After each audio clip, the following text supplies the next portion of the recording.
Capítulo 6 es la conclusión que viene desde, podríamos decir desde el Génesis hasta Apocalipsis, pero del capítulo 4 y 5 de Deuteronomios, y termina aquí dando indicaciones precisas, Moisés, al pueblo que va a entrar a la tierra prometida. Pero hay un tema central que vamos a estar desarrollando y que queremos alcanzar en este año y parte del próximo año, yo creo, porque, voy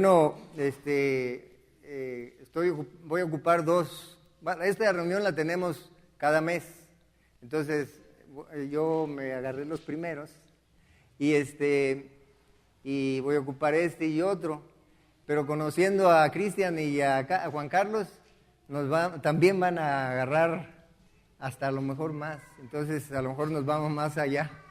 Pero lo que digo es que no dejar nada sin decir, sin enseñar acerca de estos temas. Y el tema central o general es principios para crecer en el Señor como familia. Y bueno, sacamos de este tema, de este capítulo 6 temas. El primero es, y son principios para crecer. Alcanzar estos temas, conocerlos, son los principios para crecer espiritualmente como individuo y también como familia. El primero es conocer a Dios, que es el tema que vamos a iniciar hoy. Amar a Dios, que ese lo va a dar Juan Carlos, mi hermano Juan Carlos. Conocer y anhelar la palabra de Dios, lo va a dar el hermano Cristian. Luego, depender, obedecer y servir a Dios, lo voy a dar, así va en ese orden, ¿verdad? Lo voy a dar yo.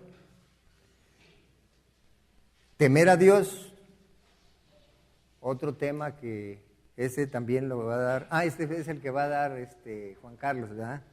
Y ser fiel a Dios, el hermano Cristian. Así que estos son los temas que vamos a desarrollar durante este año. Y esperamos que crezcamos como familia en el Señor. Así que les invito a abrir sus Biblias allí en Deuteronomio 6. Solamente vamos a ver los primeros 4 versículos. O bueno, bien, los primeros 3, pero también, y nos tomamos del siguiente tema, el versículo 4 también, para hacer alguna referencia. Dice: estos pues son los mandamientos, estatutos y decretos que Jehová vuestro Dios mandó que os enseñase, para que lo pongáis por obra en la tierra a la cual pasáis vosotros para tomarla, para que temas a Jehová tu Dios, guardando todos sus estatutos y sus mandamientos que yo te mando, tú, tu hijo y el hijo de tu hijo, todos los días de tu vida, para que tus días se prolonguen o sean prolongados. Oye pues, oh Israel, y cuida de ponerlos por obra, para que te vaya bien en la tierra que fluye leche y miel, y os multipliquéis como te ha dicho Jehová, el Dios de tus padres. El tema, decía, es conocer a Dios. Conocer a Dios es lo primero en la vida cristiana, porque conocer a Dios es una revelación de Dios. Él es el que se da a conocer. Nosotros es imposible que de forma natural nosotros podamos llegar a conocer a Dios, porque el hombre natural no tiene acceso a las cosas de Dios. Para eso necesita, como decía Cristian en la mañana, necesita la intervención de Dios en su corazón para cambiar su corazón, para darle una transformación, lo que le llaman los teólogos la regeneración, lo que Pablo también dice, la regeneración. Pero dice, Estos pues son los mandamientos y estatutos y decretos que Jehová vuestro Dios mandó que os enseñase, para que los pongáis por obra en la tierra a la cual pasáis vosotros para tomarla. Esto yo puedo sacar y entender que Dios es Dios de mandamientos, de estatutos y decretos. Esto implica que es soberano. Solo con soberanía alguien puede determinar de mandamientos, estatutos y hacer decretos. Es decir, que Dios es soberano, es decir, es la suprema autoridad del universo. El cielo y la tierra están sujetos a su voluntad. Así por eso determina normas e impone leyes para todo. En este caso, los mandamientos, estatutos y decretos para los suyos, para la familia y para los individuos. Esto es que no está sujeto a nuestra voluntad. Él es soberano. Ni sigue nuestros sueños ni deseos o planes. Ni depende de lo que hacemos para Él, ni de nuestra fidelidad. Porque si dice que si nosotros somos infieles, Él permanece fiel. Él nos da la vida por lo que Él es, para sus propósitos y para su gloria.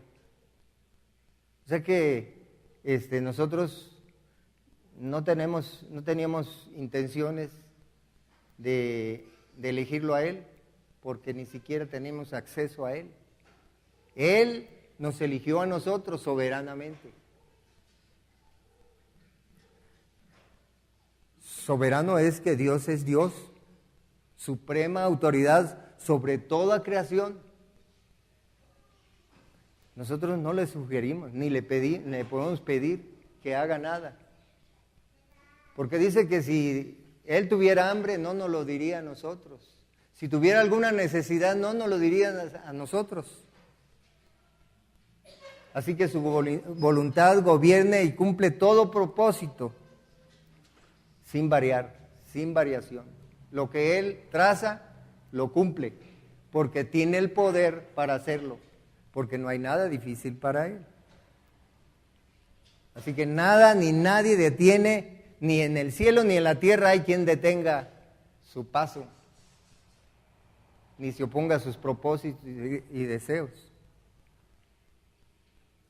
Dice Daniel 4:35, todos los habitantes de la tierra son considerados como nada, y él hace según su voluntad en el ejército del cielo y en los habitantes de la tierra, y no hay quien detenga su mano y le diga, ¿qué haces?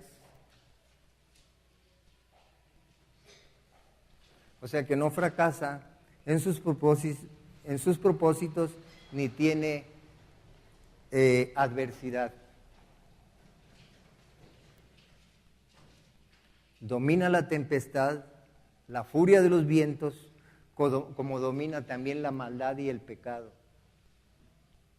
O sea que el pecado no se le salió de las manos. La maldad, la perversión, la maldad extrema no se ha salido de su control. Él tiene sus planes y sus planes son buenos, justos y verdaderos.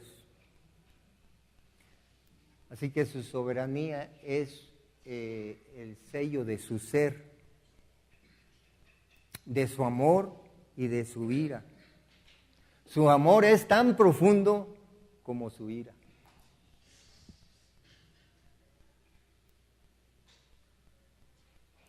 Eso, o sea que son la esencia de su carácter, de su santidad. Dice H.W. Pink, dice que es soberano en el ejercicio de su poder y lo ejerce según quiere, cuando quiere y donde quiere.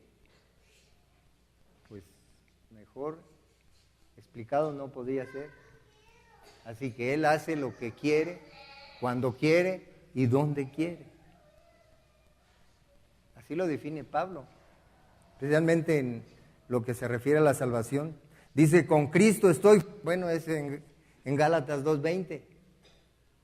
Dice, con Cristo estoy juntamente crucificado, y ya no vivo yo, mas vive Cristo en mí. Y lo que ahora vivo en la carne, lo vivo en la fe del Hijo de Dios, el cual me amó y se entregó a sí mismo por mí.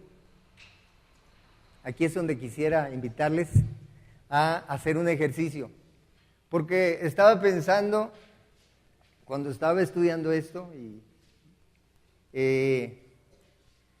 nuestra preocupación es el crecimiento espiritual de la iglesia, y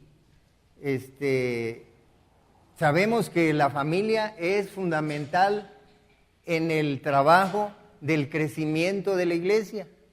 Si en nuestras familias no hay crecimiento, como familias, como individuos, la iglesia va a estar sin crecimiento. O sea, las familias constituyen la iglesia. La iglesia es un decreto de Dios, como la familia también. Así que pensé, dice la Biblia, que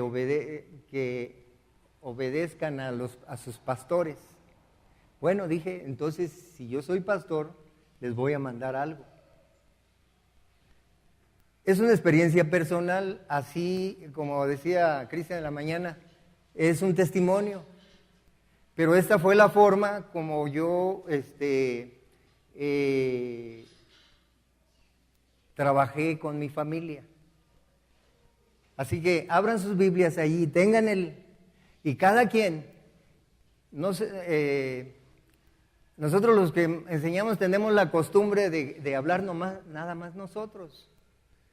Pero en la casa les voy a mandar, como dice la palabra, porque creo que estas son las cosas en las que deben obedecer a un pastor, ¿verdad? Un pastor simple como nosotros, ¿verdad? Estas son las cosas de las que hay que obedecer. Y es que les mande que se junten como familia por lo menos una vez a la semana, con cada miembro de la familia su Biblia. Si es pequeño, que esté allí, que oiga, aunque ande jugando por allí, aunque de repente haga otras cosas, pero que sepa que ustedes están estudiando la Biblia. Si es que queremos saber de Dios todas estas cosas que acabamos de hablar, necesitamos conocer y entender la palabra de Dios. Y la forma en que, bueno, así lo hicimos, y es que juntarnos como familia y estudiar, tomar un pasaje de la Biblia. Es que yo les recomiendo que en su casa se inicie con San Juan, porque San Juan van a conocer cómo es, a conocer a Jesús, pero también cómo es que ahora están en la salvación, ¿verdad? Entonces, ¿cómo le vamos a hacer? O sea que, por ejemplo, Cristian que enseña o Juan Carlos van a querer decirles, interpretarles toda la Biblia. Pues no, es que tenemos que enseñarlos a que ellos saquen la enseñanza de la palabra por sí mismos. Así sea Naomi, así sea así sea pequeño, ellos tienen que sacar la verdad de la palabra y no darles todo digerido. Entonces deben aprender a entender lo que dice, frase por frase. A ver, vamos a ver, ¿quién me puede leer la primera frase? A ver, ¿me puedes leer la primera frase? Así, es de Gálatas 2:20. Oh, ¿ya los tienen ahí? Perdón, pensé que ya les había dicho. Gálatas 2:20, que fue lo que leí.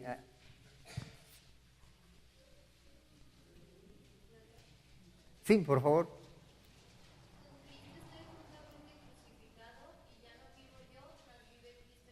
Nada más hasta allí. Ahí nos vamos a quedar. ¿Qué nos pueden decir alguien, para no apuntar a alguien directamente y que diga, ay, me incomodó? ¿Quién nos puede decir qué es esto? ¿Qué dice? ¿Cómo lo puedo expresar con otras palabras? Con Cristo soy juntamente crucificado.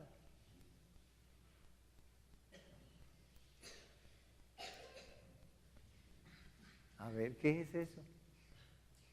Alguien que sí.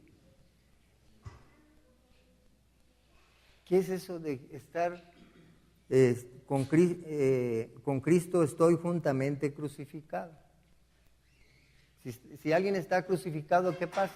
También podemos dar pistas, pero no decir la conclusión. ¿Verdad? ¿Qué significa estar crucificado?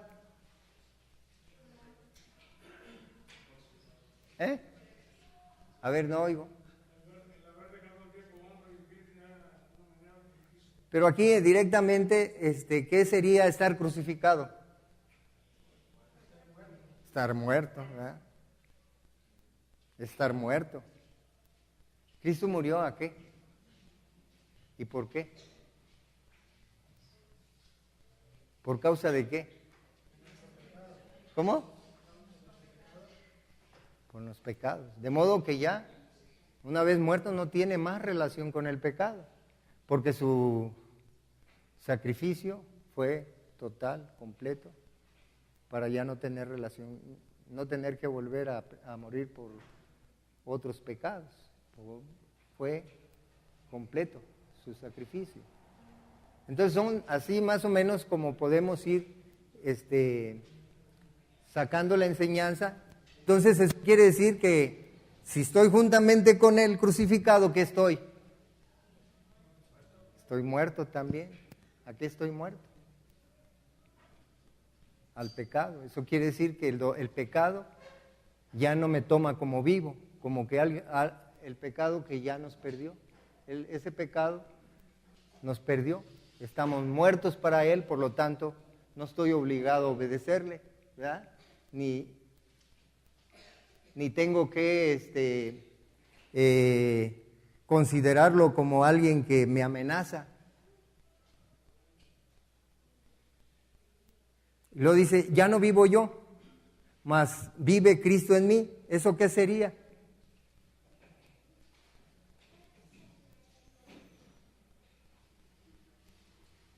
A ver, digo para que después lo practiquen. Nada más vamos a ver un poquito más y ya, pero a ver, ¿qué es eso? ¿Qué significa? Ya no vivo yo, mas vive Cristo en mí. Sí, eso, pero además, ¿qué? Mis deseos los que quiero cumplir, sino los deseos de Cristo. Sé que ya no tengo yo control sobre mi vida, ¿verdad? Ya no tengo control sobre mi vida. Ahora, ¿quién controla mi vida? Cristo. Y así nos podemos ir, y así, y poco a poco vamos a practicarlo de tal manera que después leen y estudian, porque una cosa es leer y otra cosa es estudiar. Y entonces ya va a fluir el entendimiento de lo que se está leyendo, ¿verdad? Entonces, como familia, nos vamos a reunir una vez por semana. Eso mandamos. Pero no los voy a ir a ver, así que háganlo. Y vamos a ver el crecimiento personal, individual y de nuestros hijos. Bueno, nosotros lo hicimos por mucho tiempo, mis hijos cuando estaban chiquitos. Me dice mi hija Rosy, dice, pues nos hacías estudiar hebreos, interpretar hebreos, pero ahora se les hace más fácil entender lo que lo profundo de la palabra de Dios, porque la palabra de Dios puede ser vista de manera superficial, como ves al mar. Y ay, qué bonito, sí. Pero si te metes un poquito más, empiezas a ver cosas mejores y mayores. Y puedes profundizar hasta deleitarte completamente y extasiarte de todo lo que hay de parte de Dios, de toda su creatividad, de todo su poder, de toda su gracia, de toda su misericordia. Así que no importa que ya estén grandes, vamos a seguir creciendo, tenemos que crecer. Y es la manera que podemos crecer. Pero bueno, y ya les dejo de tarea que sigan desmenuzando ese versículo. Así lo vamos a hacer. Fíjense, de esa manera van a ir poco a poco, no digo que inmediatamente, a lo mejor al principio se les va a dificultar, pero y claro, desde luego, primero hay que orar a Dios para pedir sabiduría, entendimiento y revelación o iluminación de la palabra de Dios.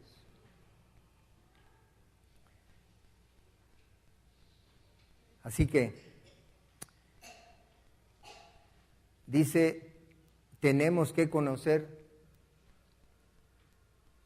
sus mandamientos. Dice, estos pues son los mandamientos y estatutos y decretos, es versículo otra vez en el 1, ¿verdad? Y estatutos y decretos de Deuteronomio 6:1. Y decretos que Jehová vuestro Dios mandó que os enseñase para que los pongáis por obra en la tierra a los cuales pasáis vosotros a tomarla. Y sigue en el 2, para que temas a Jehová tu Dios. Esto del temor de Dios lo vamos a dejar para quien le toca, pero adelantando, decir que Dios es temible. Temer a Dios es tener un profundo respeto y reverencia ante su grandeza y su majestad, porque es grandioso, incomparable, santo y eterno Dios. Los que le amamos podemos temerle. Esa es la característica del que le ama, el que ha nacido de nuevo, del que tiene trato con Dios. Y dice, guardando todos sus estatutos y sus mandamientos que yo te mando. Temerle y amarle es guardar sus mandamientos. Tú, tu hijo, o sea que no nada más tú, tu hijo y el hijo de tu hijo. Por eso mi responsabilidad es orar y enseñar a mi hijo y a los hijos de mis hijos. Dice, todos los días de tu vida, sin tregua, sin pausa, sin alejamiento. No, es esto de caminar con Dios es caminar siempre con Él, todos los días de tu vida, para que también tus días se prolonguen, dice aquí, para que tus días sean prolongados. O sea que de Él depende la vida, y del trato que tengamos con Él dependerá nuestra vida, nuestra larga vida. Así que estamos hablando de un Dios soberano que dicta mandamientos, estatutos y decretos. La familia es un decreto de Dios, decía al principio, sujetos a mandamientos y propósitos eternos de Dios. Un decreto es como por ejemplo, Romanos 8:28. Dice que, Y sabemos que a los que aman a Dios todas las cosas les ayudan a bien, esto es, a los que conforme a su propósito son llamados. Porque a los que antes conoció también los predestinó para que fuesen hechos conforme a la imagen de su Hijo, para que Él sea el primogénito entre muchos hermanos. Y a los que predestinó, a estos también llamó, y a los que llamó, a estos también justificó, y a los que justificó, a estos también glorificó. Eso es un decreto de Dios. Por eso nuestra salvación es segura, porque nuestra salvación fue decretada por Dios. Dice que fue desde antes de la fundación del mundo, por eso yo no intervine en mi salvación, porque fue algo que se hizo allá en su consejo sabio, hermoso y eterno que nos benefició. Estos son los decretos de Dios. Como este decreto de la salvación, también la familia es un decreto de Dios. Por lo tanto, el hombre no puede legislar sobre la familia más que Dios.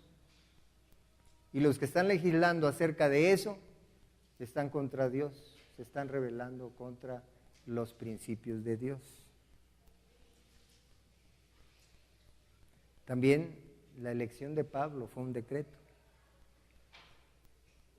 para que nos enseñara estas cosas. Dice Efesios 3:8, a mí que soy menos que el más pequeño de todos los santos, me fue dada esta gracia de anunciar entre los gentiles el evangelio de la inescrutable riqueza de Cristo y de aclarar todo cual sea la dispensación del misterio escondido desde los siglos en Dios que creó todas las cosas, para que la multiforme sabiduría de Dios sea ahora dada a conocer por medio de la iglesia a los principados y potestades en los lugares celestiales, conforme al propósito eterno que hizo en Cristo Jesús nuestro Señor.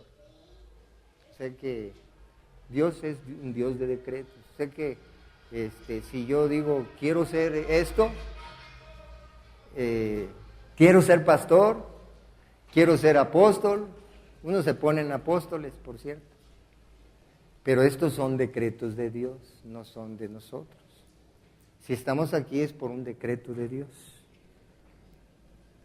Así que la mente de Dios es infinita, sus decretos son innumerables, infinitos, pero cumplen sus planes y sus propósitos. Pero sus mandamientos, los mandamientos de Dios, establecen su carácter, su ser y su naturaleza.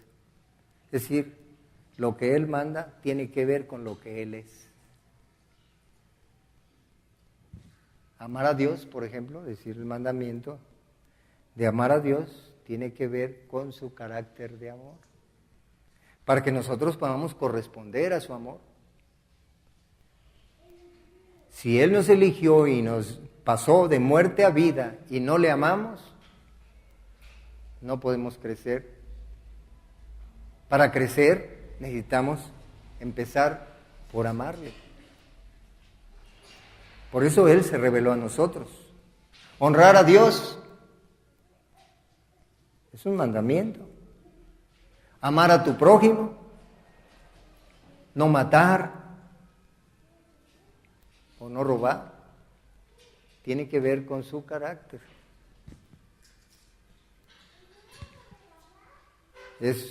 Tiene que ver con su amor. Esos son los mandamientos para su pueblo. El pueblo que eligió por decreto, por determinación de Él. Así que nosotros, su pueblo, fuimos elegidos por decreto. Así que amar a Dios es porque Él se reveló a nosotros y trató con nosotros. Él se ha revelado a nuestro corazón para darnos vida. Por eso Pablo dijo así: ya no vivo yo, mas Cristo vive en mí.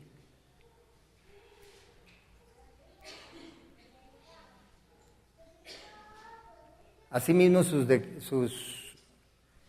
mandamientos definen su naturaleza, todo lo que Él es.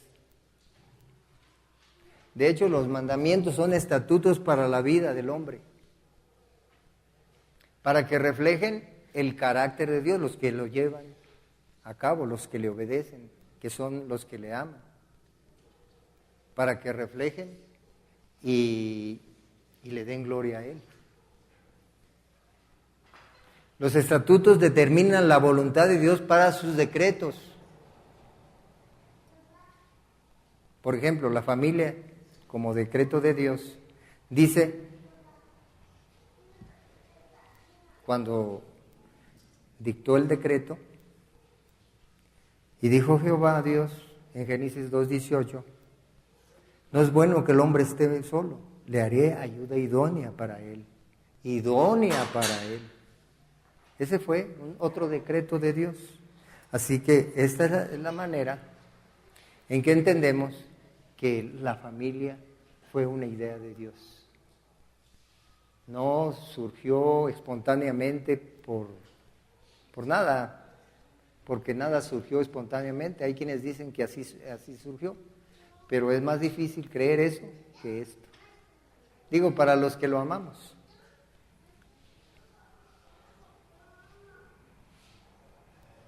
Así que eso que dice, dejará el hombre a su padre y a su madre y se unirá a su mujer y serán una sola carne, es una regla que Él dictó para esta familia.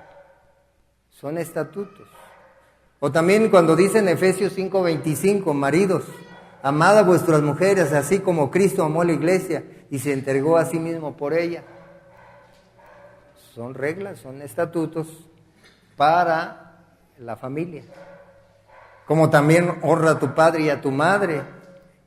Hijos, obedecer a vuestros padres, porque esto es justo. Padres, no exasperéis a vuestros hijos. Son estatutos. ¿Ven que está bien todo bien inteligente? La inteligencia suprema que domina todo, gobierna todo y no tiene ninguna limitación. Esposas, respeten a sus maridos. Son estatutos por los cuales el capítulo 6 se refiere a los estatutos que señaló, de los 10 mandamientos, que hace un repaso desde el capítulo 4 y 5 y llega a estas conclusiones, ¿verdad? Pero lo que quiero hacer notar es que Dios es un Dios de decretos y es autoridad suprema. Nosotros no podemos sugerirle, ni siquiera sabemos qué pedirle. Dice que tiene que intervenir el Espíritu Santo para transformar nuestras oraciones y sean agradables a Dios. Porque toda oración que le llega a Dios es conforme a su voluntad. Y el Espíritu de Dios se ocupa de transformar nuestra necesidad para que a Dios se le exprese la necesidad correcta. Así que todos estos son mandamientos, estatutos y decretos justos y verdaderos, que emanan de su carácter santo, justo, bueno, recto, en todo lo que hace, que son para los que le aman, porque los otros no. Y fíjense lo que dice Jeremías 29:11. Porque Él es bueno, porque tiene pensamientos de bien para ti y para mí. Dice, porque yo sé los pensamientos que tengo acerca de vosotros, dice Jehová, pensamientos de paz y no de mal, para daros el fin que esperáis. Entonces dice, me invocaréis y vendréis y oraréis a mí, y yo os oiré. Y me buscaréis y me hallaréis, porque me buscaréis de todo vuestro corazón. Si se fijan aquí, antes de que está hablando en nuestro futuro, o en el caso a que se refiere aquí, a Israel, en el futuro de Israel, que le buscarían de todo vuestro corazón. Es decir, como decíamos en la mañana, con todo el corazón, con todo el alma y con todas las fuerzas, que es la manera de agradar a Dios. Así que es un Dios que nos conviene, realmente nos conviene, porque todo depende de Él. Me conviene que sea soberano. A mí, yo digo, qué bien, porque imagínense si la salvación dependiera de que yo lo decidí y de que yo la quiero, pues la perdería en el siguiente instante, ¿verdad? Pero gracias a Dios que nuestra salvación es por decreto de Él, por lo tanto nuestra salvación es segura. Deuteronomio 6:3, que es donde estamos. Oye pues, oh Israel, cuida de ponerlos por obra para que te vaya bien en la tierra que fluye leche y miel, y os multipliquéis como te ha dicho Jehová, el Dios de tus padres. Así que sus mandamientos son de bien y para bien, porque el Dios, nuestro Dios, el Dios de la Biblia, es Dios fiel que cumple todos sus propósitos sin que se les caiga ninguno. Por eso dice ya en el 4, oh Israel, Jehová nuestro Dios, Jehová uno es, no hay otro. Dios es Dios único, incomparable, indescriptible, verdadero.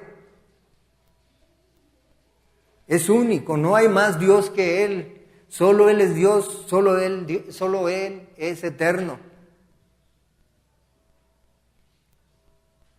Porque solo Dios es soberano, es santo. Porque también solo Dios es amor. O sea que su gloria y su poder se revela en su creación. En toda la creación está revelada. Pero su carácter y su naturaleza por medio de sus mandamientos, estatutos y decretos. Pero la Biblia dice en 1 Corintios 2:14, pero el hombre natural, dice, no percibe las cosas que son del Espíritu, porque le es locura, y no las puede entender porque se han de discernir espiritualmente.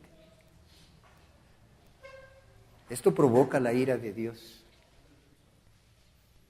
porque una manera intelectual de conocerle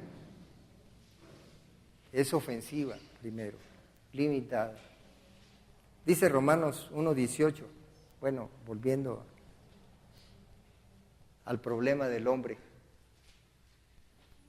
dice, porque la ira de Dios se revela desde el cielo contra toda impiedad e injusticia de los hombres que detienen con injusticia la verdad.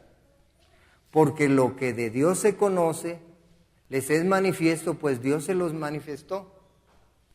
Porque las cosas invisibles de Él, su eterno poder y deidad, se hacen claramente visibles desde la creación del mundo, siendo entendidas por medio de las cosas hechas, de modo que no tienen excusa.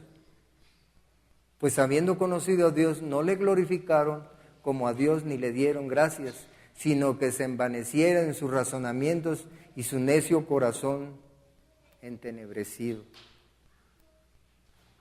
Un conocimiento intelectual insuficiente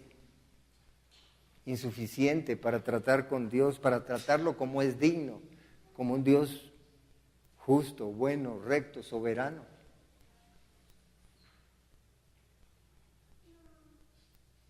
Los pensamientos intelectuales y las cosas que vienen a nuestra mente son ofensivas a Dios.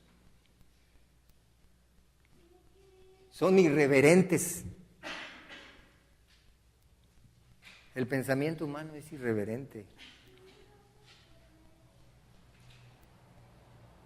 Pero conocer a Dios es tratar personalmente con Él, caminar con Él, recostarse sobre su pecho como Juan.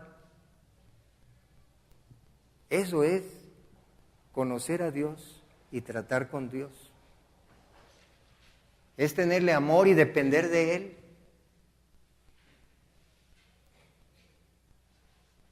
Que aunque haya vientos a nuestro alrededor y haya truenos y todo eso, sepamos que estamos recostados en Él y que no va a pasar más que lo que Él permita. Así que no conocerle es solamente saber de Él. Es seguir tu propio camino. Por eso dice el 22 de allí de Romanos 1, profesando ser sabios se hicieron necios. La gente dice, no hay Dios. Dios es imaginario. Tú lo creaste por tus propios temores. Porque temes, entonces mejor te cobijas bajo un pensamiento tuyo y dices, ese es Dios que me libra. Pura imaginación, dicen. El 23 dice, y cambiando la gloria de Dios incorruptible en semejanza de imagen, de hombre corruptible, de aves y de cuadrúpedos y de reptiles. Otros que dicen, sí hay Dios. Y dan rienda suelta a su imaginación, cayendo en sus propias mentiras, sus propias imaginaciones, representándole con cosas corruptibles, dice animales y cosas corruptibles, imágenes, con pensamientos necios y ridículos como, Dios no puede ser tan malo. No creo que vaya a mandar a nadie al infierno, porque es un Dios de amor. Además, Él nos hizo así.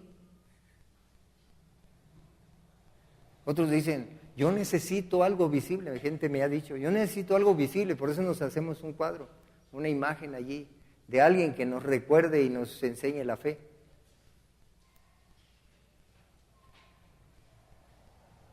Yo necesito una forma para aumentar mi fe. Dice que tenga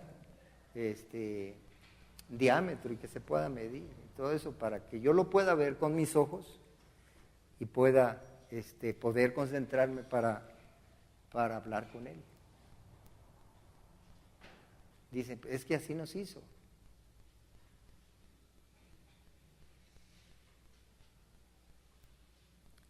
Algunos no hacen eso, pero dicen, ponen su Biblia abierta ahí a la entrada o en un altar para que nos proteja de los malos espíritus. Son, se puede decir, tonterías, pero realmente podríamos decir estupidez. Son cosas que la mente humana, tratando de definir a Dios, de definir la forma de tratar con Dios, y llega hasta lo ridículo, hasta lo vergonzoso. Y esto provoca que Dios, dice, por lo cual, el 24, por lo cual también Dios le entregó a la inmundicia, en la concupiscencia de sus corazones, de modo que deshonraron entre sí sus propios cuerpos, ya que cambiaron la verdad de Dios por la mentira, honrando y dando culto a las criaturas antes que al Creador, el cual es bendito por los siglos. Amén. Así que desconocer a Dios es causa de ansiedad, amargura, dolor, insatisfacción, rencor, enojo, frustración, fracasos, que a su vez son origen de peores, como adulterar, como matar, como robar, como todas esas cosas, por la ansiedad, por la insatisfacción, por el dolor, por la amargura, por la ira, por todas esas cosas vienen otros peores.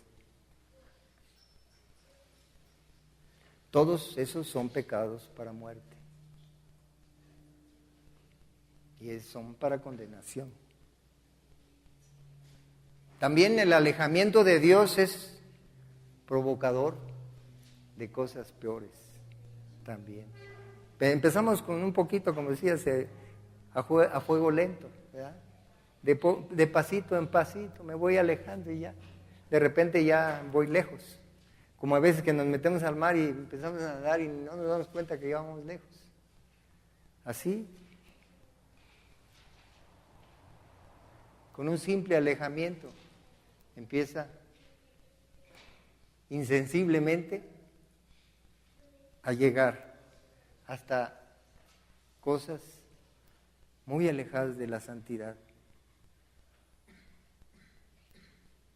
Todo por la carne, sin los mandamientos y estatutos de Dios, por no ver los mandamientos y los estatutos de Dios conforme a sus decretos, sus propósitos. Allí Gálatas nos puede ilustrar bien, Gálatas 5:19, y manifiestas son las obras de la carne, que son adulterio, fornicación, inmundicia, lascivia, idolatría, hechicería, enemistades, pleitos, celos, iras, contiendas, disensiones, herejías, envidias, homicidios, borracheras, orgías y cosas semejantes a estas, acerca de los cuales os amonesto, como yo los he dicho, os lo he dicho antes, que los que practican tales cosas no heredarán el reino de Dios. El resultado del desconocimiento de Dios, como el alejamiento de Dios, trae tragedia al hombre, trae fracasos. En el caso de nosotros, yo no estoy diciendo que alguien, que esto solamente pertenece a los que no pertenecen a la salvación, porque puede también suceder acá. Pero es por eso, por ese alejamiento sistemático de Dios. Pero estas son nuestras tragedias. O dicho de otra manera más amable, son nuestros fracasos que tienen como fin el juicio de Dios. No es que diga, no es que yo ya soy salvo por gracia, ya no tengo que cumplir la ley. Bueno, no vamos a cumplir la ley de los judíos, la ley del culto levítico y eso, pues eso no nos pertenece a nosotros.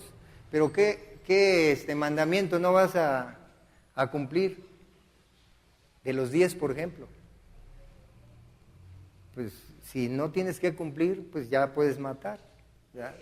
O ya puedes adulterar, o ya puedes hacer cualquiera de esos que hay, ¿no? Eso no es la gracia. La gracia es que nos trajo, nos pasó de estar muertos en nuestros delitos y pecados para la vida, para poder, con la ayuda del Espíritu Santo, cumplir esos mandamientos y estatutos que se nos dio para los decretos de Dios en los cuales nosotros tenemos que andar. Pero diríamos, ¿cuáles son mis fracasos? ¿Cuáles son mis pecados? Como decir, de acuerdo a la lista esta de adulterio, esa infidelidad, fornicación, sexualidad fuera del matrimonio, inmundicia, pensamientos sucios, lascivia, entre otras, pornografía, idolatría, o sea, apegos fuera de Dios, hechicería, tratos con demonios, cartas, café y todas esas cosas que son literalmente trabajo de demonios.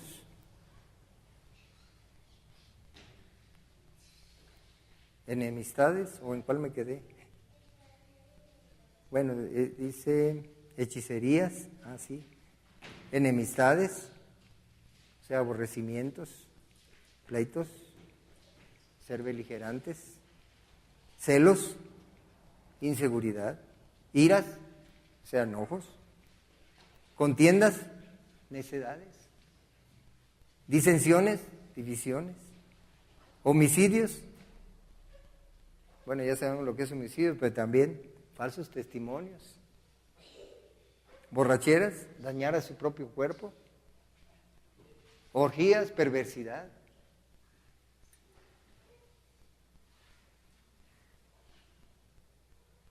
Pero su deseo es ser conocido para darnos vida en abundancia. A nosotros, los que pertenecemos a la salvación, de los que fuimos regenerados, de los que fuimos bautizados por el Espíritu Santo, de los que nos pasó de muerte a vida.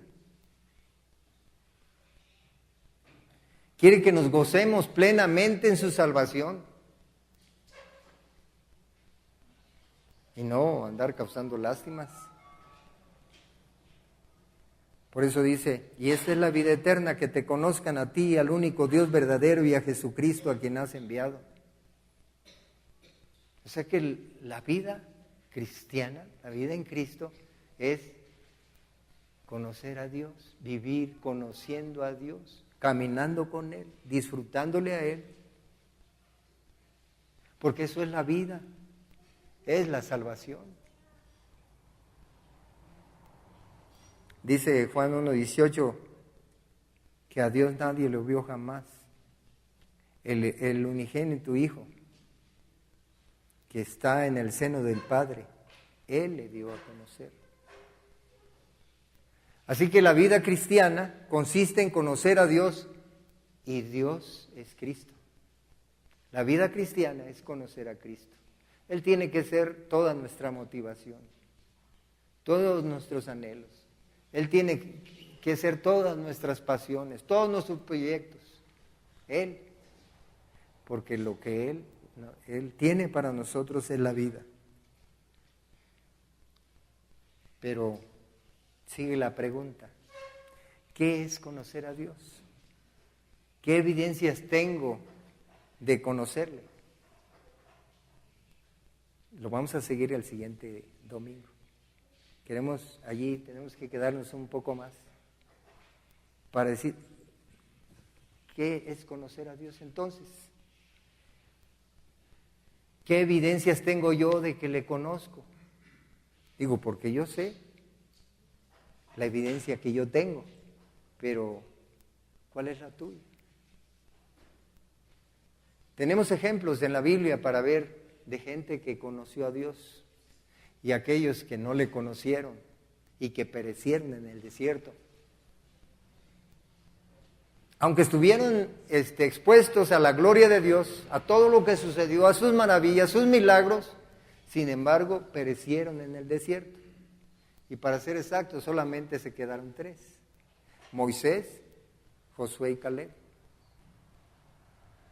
Moisés porque estuvo en la misma presencia de Dios. Y Josué porque no se apartó del monte ni de día ni de noche. Y Caleb porque, pues Josué lo discipuló. Entonces esos 3 entraron a la tierra prometida y los demás perecieron. ¿Por qué? Conocieron a Dios, pero no le dieron ojos para verlo, ni para oírlo, ni para corazón para amarle. Tú, que tienes corazón para amarle, o oídos para verle, oídos, ojos para verle y oídos para oírle, gózate. Tenemos que entrar en esa dinámica del gozo, de vivir plenamente hinchados del conocimiento de Dios, hinchados del gozo del Señor, hinchados de vivir plenamente, abundantemente. Esa es la manera de vivir de un cristiano. Por lo tanto, esperamos que al terminar ya para marzo o abril, pues andemos en eso. Y no hay que esperarnos hasta entonces, ahora, porque Dios es un Dios personal que quiere tratar personalmente contigo. Vamos a orar. Padre, te damos gracias por tu palabra, tan hermosa. Queremos pedirte, Señor, que las apliques a nuestro corazón y nos hagas gozarnos en ti, disfrutarte a ti, caminar contigo y recostarnos en tu pecho como Juan. Bendito sea tu nombre. Estamos complacidos de que tú seas nuestro Dios y nos gozamos por eso también. Te rogamos, Señor, que esta reunión podamos estrechar nuestros lazos de amor para conocernos, para estimularnos a la fe y a las buenas obras. En el nombre de Cristo. Amén.